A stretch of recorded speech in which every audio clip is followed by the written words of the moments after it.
আহা! এই সকালবেলার আবহাওয়া গায়ে মাখতে খুব সুন্দর লাগে। যাই যাই, এ সময় গিয়ে আবার খালটা একবার দেখে আসি। এই সময় অনেকে জল নিতে আসবে বলে মনে হয়। পাশের গ্রামের লোককে আমার খালে কিছুতেই প্রবেশ করতে দেওয়া যাবে না। আরে, শতাব্দী বোন নাকি? তা তোমাদের গ্রামে শীত কেমন পড়েছে? ওরে বাপরে দিদি, সকালবেলায় উঠে জল আনতে আসাটাই কষ্টকর হয়ে যাচ্ছে। তা নগেনদাকে তো আসতে বলতে পারতে, নগেনদা এসে না হয় নিয়ে যেত জল। ও কি আর ঘুম থেকে উঠবে? উঠলে তো অনেক কিছুই হয়ে যেত।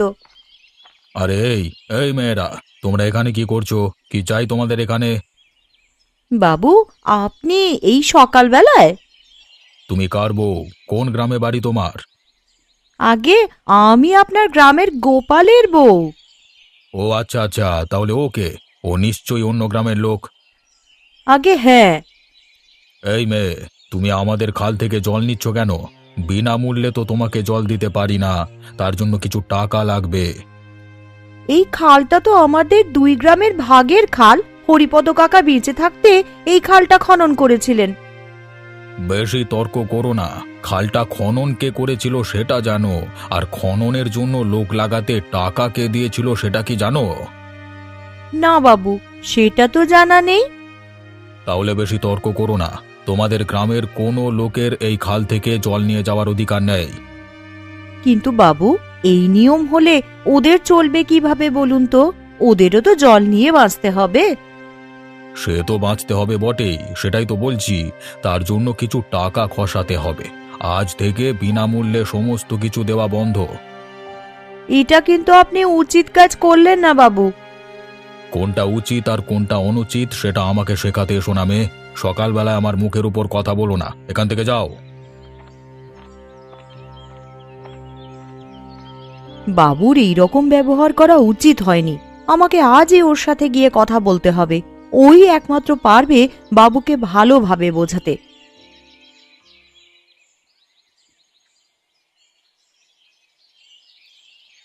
বলি, শুনছো? তুমি কি সারা দিন এইভাবেই ঘুমিয়ে যাবে নাকি? কি হলো গিন্নি? আমি তো একটু বেলা পর্যন্ত ঘুমাই, তুমি কি সেটা জানো না? তাড়াতাড়ি ঘুম থেকে ওঠো, আমার তোমার সঙ্গে কিছু কথা আছে। যা কথা আছে থাক গিন্নি তোমার কাছে। আমি বরং ঘুম থেকে উঠে তারপর সবকিছু শুনবো। সত্যি বাবা, এদিকে তোমার ঘুমটা আমার জরুরি কথার থেকেও বেশি গুরুত্বপূর্ণ হলো। বলো গিন্নি, বলো, কি বলবে তুমি আমাকে বলো। বলছি, আমাদের দুই গ্রামের মাঝে যে খালটা আছে, সেই খালটা কাদের? কি আবোল তাবোল প্রশ্ন করছো কেন? কি হয়েছে? আমি এইমাত্র জল আনতে গিয়েছিলাম। তো জল আনতে গিয়ে কি ঘটনা ঘটলো জানো? কি হয়েছে শুনি।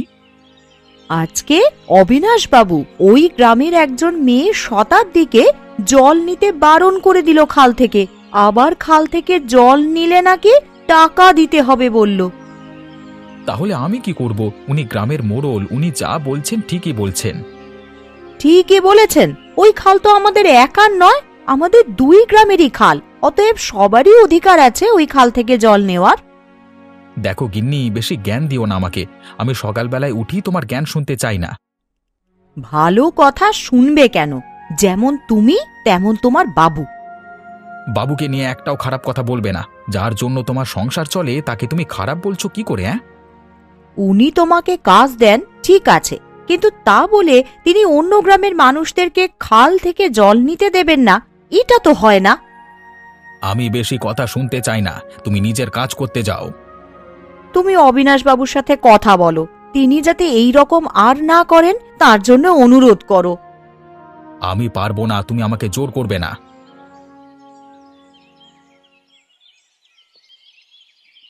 আরে গিন্নি, তুমি সেই তখন থেকে এসে কেঁদেই চলেছ, কি হয়েছে আমাকে বলবে তো? আমাকে আজকে ওই গ্রামের মোড়ল অবিনাশ বাবু অপমান করেছে। অপমান করেছে? কিন্তু কেন? তুমি কি কিছু করেছিলে? আমি খালে জল আনতে গিয়েছিলাম বলে আমাকে অপমান করেছে। বলেছে কাল থেকে নাকি আমাদের গ্রামের কোনো লোকের জল নেওয়া যাবে না, আর যদি জল নিতে হয় তাহলে তার হাতে টাকা দিতে হবে।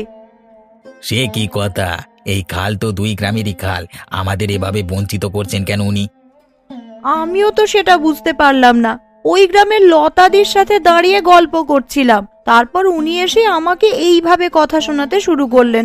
লতাদিও বিরোধিতা করলো, কিন্তু তাতেও কোনো কাজ হলো না। না না, এভাবে তো ছেড়ে দেওয়া যায় না। আমাকে ওদের সাথে একবার কথা বলতে হবে। এভাবে আমার গিন্নিকে অপমান করা, আমিও ছেড়ে কথা বলবো না। দেখো, তুমি আবার ঝগড়া করতে যেও না যেন।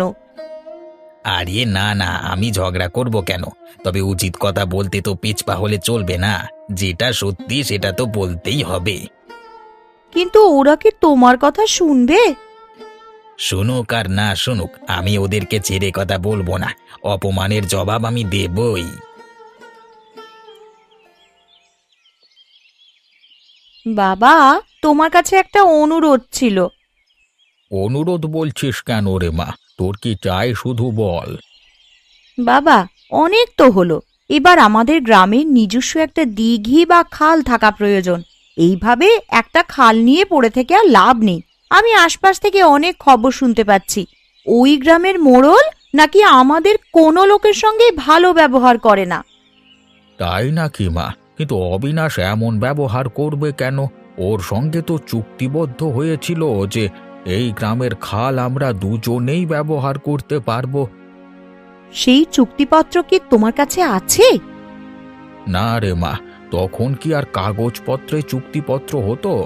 তখন তো গ্রামে গ্রামে সম্পর্ক সব ভালো ছিল, তাই জন্য মৌখিকভাবেই সমস্ত কিছু সারা হতো। আদতে এই খালটা খনন করবার উদ্যোগ নিয়েছিল আমাদের হরিপদ কাকা। তারপর আমরা সবাই মিলে তাকে সাহায্য করতে এগিয়ে যাই। না বাবা, এখন যুগ পরিবর্তন হয়েছে। মানুষের ব্যবহার এখন আগের তুলনায় অনেক খারাপ হয়ে গেছে, তাই মানুষকে সুযোগ দিয়ে আর লাভ নেই। সময় থাকতেই আমাদের গ্রামের জিনিস আমাদেরকে আলাদা করে নিতে হবে। ঠিকই বলেছিস রে মা। অবিনাশ যদি এরকম ব্যবহার করে থাকে, তাহলে তো আমাদের কিছু একটা ব্যবস্থা করতেই হবে। গ্রামের মানুষদেরকে তো আর এভাবে অপমানিত হতে দেওয়া যায় না। বাবু, আপনারা ব্যস্ত আছেন নাকি? কিছু কথা ছিল আপনাদের সাথে। বলো নগেন কাকা, কি বলবে? বাবু, এইভাবে চললে কি করে হবে? আমাদের গ্রামের লোকেদের কি এইভাবেই সারা জীবন অপমান সহ্য করে যেতে হবে? তুমি কি বলছো নগেন? তোমাকেও কি ওই গ্রামের কেউ অপমান করেছে? শুধু কেউ নয় বাবু, স্বয়ং অবিনাশ বাবু। উনি আমার স্ত্রীকে আজকে অপমান করেছেন খালের জল নেওয়ার জন্য। দেখেছো বাবা, তুমি বাইরে বেরোলেই কারোর না কারোর মুখে এই কথা শুনতে পেয়ে যাবে। হ্যাঁ দিদি ভাই, তুমি ঠিকই বলেছ। ওই গ্রামের মোড়ল নিজেদেরকে কি মনে করে কে জানে। বিষয়টা তো দেখছি আমার হাত থেকে বেরিয়ে যাচ্ছে। তাহলে আমাদের একটা ব্যবস্থা করতে হবে, নিজেদের খাল নিজেরা তৈরি করে নেবার। বাবু, খাল না কেটে একটা জলের কল বসালে হতো না? তাহলে কিন্তু ওই গ্রামের থেকে আমরা এগিয়ে থাকতাম। কথাটা তুমি ভুল বলনি নগেন কাকা। তাহলে একটা জলের কল বসানো যাক, তারপর ওদের দেখাচ্ছি মজা।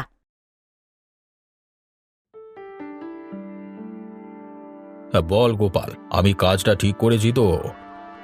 ঠিক মানে বাবু, আপনি একটা মহান কাজ করেছেন। ওই গ্রামের লোকেদের কিছুতেই আমাদের খালে নামতে দেওয়া যাবে না। ঠিক বলেছিস। বেটারা সারা জীবন ফ্রি ফ্রি করে পেয়ে বসেছে। টাকা তো আমাদের এখান থেকে গেছিল লোক লাগাতে, আর ওরা বিনামূল্যে সমস্ত কিছু পাবে কেন? আর বলবেন না, আমার গিন্নির তো আমার সাথে ঘরে যে খুব ঝগড়া।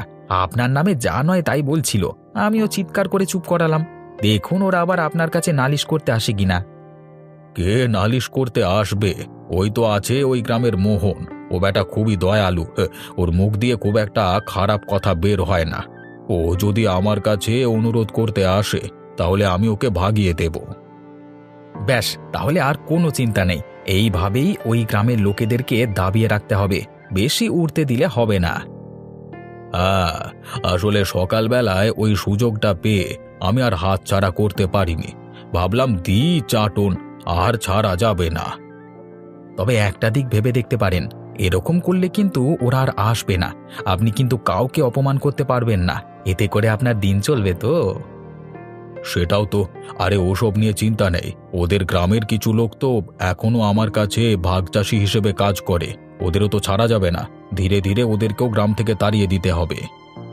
ব্যাস, তাহলেই আমাদের গ্রাম একেবারে 1 নম্বর হয়ে যাবে। তবে একটাই কথা বলবো গোপাল, তোমার বউকে কিন্তু একটু সামলে রেখো। তোমার বউ কিন্তু আবার আমার বিরোধিতা করতে না শুরু করে দেয়, দেখো। চিন্তা করবেন না, সে সমস্ত কিছুই হবে না। আমি সব সময় ওকে সামলে রাখবো।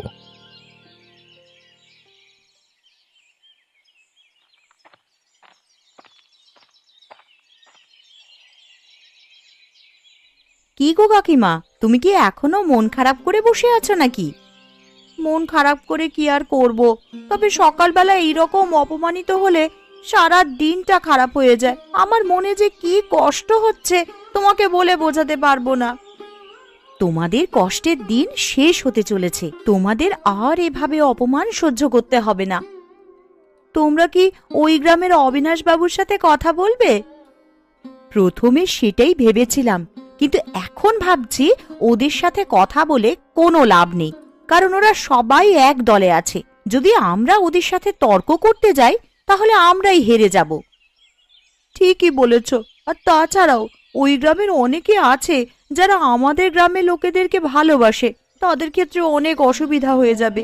তারা যদি আমাদের হয়ে কথা বলে আবার, তাহলে অবিনাশ বাবুর ক্রোধ তাদের উপরে গিয়ে পড়বে। তবে তোমাদের জন্য সুখবর এটাই, আমাদের গ্রামে খুব শীঘ্রই একটা পানীয় জলের কল হতে চলেছে। সত্যি বলছো বোন? হ্যাঁ, আমি আর নগেন কাকা বাবাকে রাজি করিয়েছি। বাবাও আমাদের কথায় রাজি হয়েছেন। বুঝতে পেরেছি, তাহলে আমাদের তো আর কোনো কষ্টই থাকবে না। আমাদের আর অপমান সহ্য করে ভাগের খাল থেকে জল আনতে হবে না। হ্যাঁ, 2-3 দিন অপেক্ষা করো, তার মধ্যেই একটা ব্যবস্থা হয়ে যাবে।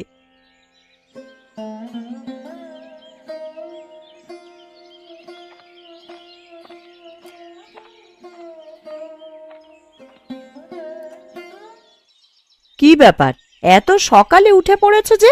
ঘুম থেকে তো বেলা হলে ওঠো না অন্য কোনো দিন। ঘুম থেকে না উঠে আর কি উপায় আছে গিন্নি? আমাদের গ্রামের জিনিসের দিকে অন্য লোকের চোখ পড়ে গেছে, সকাল থেকে উঠে পাহারা দিতে হবে না। কিসের কথা বলছো তুমি? খাল, জমি, বিল কোনটা বাদ রয়েছে বলো দেখি? পাশের গ্রামের লোকেরা তো নিজেদের বাবার সম্পত্তি ভাবে সবকিছু। তাই জন্য অবিনাশবাবু আমাকে দায়িত্ব দিয়েছেন সকাল থেকে উঠে সব দিক তদারকি করতে, আমাদের কোনো সম্পত্তিতে হাত না দিতে পারে যাতে। বাকি জিনিসের কথা জানি না, তবে বেশি দিন আর খালের জলে যে ওরা হাত দেবে না সেটা আমি বলতে পারি। তার মানে কি বলতে চাইছো তুমি? ওদের গ্রামে পানীয় জলের কল হচ্ছে একটা, তাই জন্য তারা আর আমাদের খালের জলে হাত দেবে না। তার মানে তুমি কি সত্যি বলছো? হ্যাঁ, সত্যি বলবো না কেন? তোমার সাথে সকালবেলা ইয়ার্কি করবার কোনো ইচ্ছা আমার নেই। তাই নাকি? আমাদের গ্রামে কোনো পানীয় জলের কল নেই, আর ওদের গ্রামে কল হয়ে যাবে কেন? কেন, তোমার হিংসা হচ্ছে? দেখো গিন্নি, তুমি ওই গ্রামের লোকের হয়ে কথা বলবে না বলে দিলাম। ওরা তোমাকে কি খাওয়ায় না পড়ায়? আর তোমাদের গ্রামের মোড়ল যখন ওই গ্রামের লোকেদেরকে উঠতে বসতে অপমান করে তখন কিছু হয় না? লোকের জিনিস ভোগ করতে গেলে একটু অপমানিত হতে হয়। ওদের গ্রামের লোকের যখন অতই মুরদ, তাহলে নিজেদের জিনিসটা নিজেরা করুক না। এখনো তো ওদের গ্রামের কিছু লোক আমাদের অবিনাশবাবুর জমিতে ভাগ চাষে আসে। তোমার সাথে আমি বেশি বকতে পারবো না, এখন আমাকে নিজের কাজ করতে দাও, আবার অনেক কাজ আছে। ঠিক আছে, তাহলে এই সংবাদটা অবিনাশবাবুকে গিয়ে দিতে হচ্ছে তো। আমি খুব খুশি হয়েছি মোহনবাবু, আপনাকে অসংখ্য ধন্যবাদ। আপনি আমাদের কত খেয়াল রাখেন। ধন্যবাদ আমাকে নয়, তোমাদের নিজেদেরকে দাও। এই কাজটা করা আমার অনেক আগেই উচিত ছিল, কিন্তু শুধু শুধু আমি তোমাদেরকে অন্য গ্রামের লোকেদের হাতে অপমানিত হতে ছেড়ে দিয়েছিলাম। তাও বাবু, আপনি যদি না থাকতেন তাহলে আমাদের কথা কেউ ভাবতো না। শুনুন গ্রামবাসীরা, আপনারা ভাববেন না যে আমরা খাল থেকে জল আনা ছেড়ে দিলাম বলেই ওই খাল আমাদের নয়। ওই খালের ভাগ আমাদের গ্রামের লোকেদেরও সমানভাবে আছে, কিন্তু শুধুমাত্র আমরা কারোর মানসিক শান্তি নষ্ট করতে চাই না বলে এই উদ্যোগ নিয়েছি। আর তাছাড়া যুগের সাথে তাল মিলিয়ে আমাদের চলা দরকার ছিল। এখন ধীরে ধীরে আমাদের গ্রামকে অনেক উন্নত করতে হবে। আরে বাহ, এটা খুব ভালো কাজ করলেন আপনি। এখানে যে নিজে আপনি কল প্রতিষ্ঠা করছেন সেই খবর কি আমাদের অবিনাশ বাবুকে একবারও জানাবার প্রয়োজন মনে করেননি? তার মানে আমাকে কি চারপাশের লোকজনকে বলে নিজের গ্রামের কাজ করতে হবে? হ্যাঁ হবে। এতদিন তো খাল থেকে জল নেবার সময় পয়সা বের হয়নি, এখন কল প্রতিষ্ঠা করবার সময় প্রচুর টাকা বেরিয়ে গেল মনে হচ্ছে। সেটা তোমার জানবার কথা নয়। জানবার কথা নয় মানে? তার মানে ওই খাল থেকে জল নেওয়ার সময় আমাদের গ্রামের লোকজনদেরকে যেভাবে আপনারা বিনা কারণে অপমান করেছেন, সেই অপমান তো আর আমরা করতে যাচ্ছি না। আমরা নিজেদের উদ্যোগে নিজেদের গ্রামের উন্নতি করছি, তাতে কার কি যায় আসে আমাদের দেখবার প্রয়োজন নেই। তুমি কে হে মামুনি, আমাদের মাঝে কথা বলছো? মেয়ে মেয়ের মতো থাকো। তাই নাকি? অবিনাশ বাবু পুরুষ মানুষ হয়ে একজন মহিলাকে অপমান করতে পারে, আর আমরা মেয়ে হয়ে কথা বলতে পারি না? ঠিকই বলেছ। শোনো গোপাল, বেশি বাড়াবাড়ি করো না। আমাদের গ্রামের কোনো বিষয়ে তোমাদের নাক গলানোর প্রয়োজন নেই। তোমরা এখান থেকে যাও। ঠিক আছে, চলে যাচ্ছি। তবে আমিও এই অপমানের প্রতিশোধ নেব, কাউকে ছেড়ে কথা বলবো না।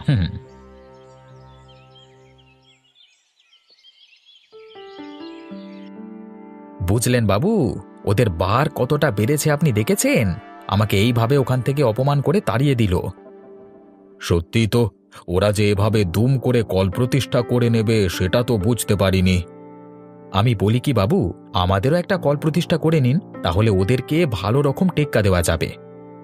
আরে দূর, আমাদের নিজেদের খাল থাকতে শুধু শুধু কল প্রতিষ্ঠা করতে যাব কেন? না হলে তো বাবু ওরা আমাদের থেকে এগিয়ে যাবে, সেটা কি আপনি মেনে নিতে পারবেন? ওরে তুই দেখ না, ওরা অন্যভাবে টেক্কা দিচ্ছে তো কি হবে? ওরা নিজেদের কল প্রতিষ্ঠা করেছে মানে এরপর থেকে খালটা সম্পূর্ণ আমাদের। আমরা এইখানে যা ইচ্ছে তাই করতে পারি। কি করবেন বাবু ওখানে? আমি ওখানে মাছ চাষ করব। মাছ চাষ করে বিক্রি করব বাজারে। কিন্তু এই শীতকালে কেউ কি মাছ চাষ করতে জলে নামবে? আমাদের গ্রামের লোকেরা যা কুটে। আরে পয়সা দিলে সবাই দেখবে, দৌড়ে আসবে। আর তাছাড়া আমাদের গ্রামের লোকেদের কি দরকার? ওই গ্রামের লোকেদেরকে জলে খাটাবো। হ্যাঁ বাবু, ঠিকই বলেছেন। তাহলে ওদের বেশ একটা শাস্তি মতো দেওয়া হবে, উপরন্তু আমাদের কাজটা হয়ে যাবে। একদম ঠিক ধরেছিস, এটাই হচ্ছে আমাদের পরিকল্পনা। এরপর দেখা যাক কি হয়।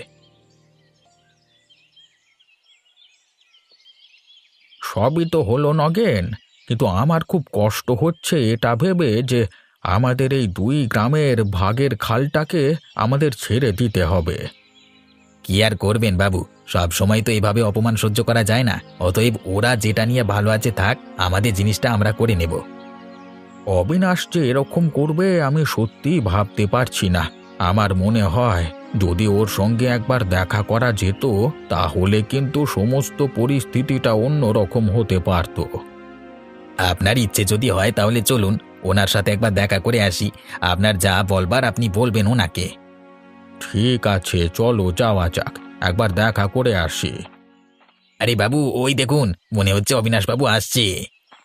কি ব্যাপার মোহনদা, আমার খালের দিকে এভাবে তাকিয়ে আছো কেন? কিছু টুকটাক করছো নাকি? হ্যাঁ? না হে অবিনাশ, আমার সে সাহস বা ইচ্ছে কোনোটিই নেই যে ওসব কাজ করে তোদের কাছ থেকে তোদের জিনিস কেড়ে নেব। তাহলে এখানে দাঁড়িয়ে কি করছো তুমি? ভাবছিলাম তোর সাথে দেখা করতে যাব। কেন? আমার সাথে আবার কি দরকার? কি হয়েছে কি? দেখো ভাই অবিনাশ, এগুলো কি হচ্ছে বলো তো? এভাবে নিজেদের মধ্যে দ্বন্দ্ব বাঁধিয়ে কোনো লাভ আছে কি? গ্রামের মানুষদেরকে তো আমাদের ভালোভাবে রাখতে হবে, তা না আমরা যদি নিজেদের মধ্যে ঝগড়া বাঁধিয়ে বসি তাহলে। দেখো মোহনদা, তোমার নিজের গ্রামে কল প্রতিষ্ঠা করবার আগে এই ভাবনাটা ভাবা দরকার ছিল। নিজেরটা হয়ে গেছে বলে এখন লোককে জ্ঞান দিতে এসেছো। জ্ঞান দিইনি ভাই, আমি নিজের গ্রামে কল করেছি অসুবিধায় পড়ে। এই খাল থেকে জল নিতে এলে অনেকেই কথা শোনাচ্ছিল আমাদের গ্রামের লোককে। তা বেশ তো, তোমরা যখন তোমার গ্রামের উন্নতি করছো আমি তো বাধা দিতে যাইনি। উপরন্তু আমি দেখো কত দয়ালু, তোমাদের গ্রামের কিছু লোককে আমি কাজ দিচ্ছি। এই যেমন দেখো, আমি ভাবছি আমাদের এই গ্রামের খালে মাছ চাষ করব। সেখানে তোমাদের গ্রামের লোককে কাজ দেব। এ তো ভালো কথা। তাই যদি হয় তাহলে তোমাদের গ্রামে আমি আমার নিজের খরচে একটা পানীয় জলের কল তৈরি করে দেব। আবে, মানে দাদা, তুমি সত্যি কথা বলছো? হ্যাঁ ভাই, আমি সত্যি কথাই বলছি। আমরা আজ থেকে দুজনেই দুই গ্রামের লোকেদেরকে সাহায্য করব। তাহলেই আমরা ভালো থাকতে পারবো। আরে না না, আমাদের সাহায্যের দরকার নেই। এই গোপাল, তুই একদম চুপ করে থাকবি। দুজন বড় মানুষ যখন কথা বলছে তুই মাঝখানে কোনো কথা বলবি না। গোপাল, তুমি রাগ করো না। এইভাবে আমরা মিলেমিশে না থাকলে সব দিক থেকেই ক্ষতি হয়ে যাবে, বুঝলে? তুমি ঠিকই বলেছ গোপাল দাদা। আমরা দুই গ্রামের মোড়ল হয়ে একটা খালের ভাগ নিয়ে এইভাবে দ্বন্দ্ব করতে পারি না। তাহলে আমাদের গ্রামের মানুষেরা খারাপ পথে চলে যাবে। হ্যাঁ ভাই, আজ থেকে আর কোনো হিংসে নয়। বাবু, এই আনন্দে একটা ছোটখাটো পিকনিক করলে হয় না? হ্যাঁ, হয়ে যাক। এই খালের পাড়ে শীতে একটা বিরাট পিকনিক, সকলে খুব খুশি হবে।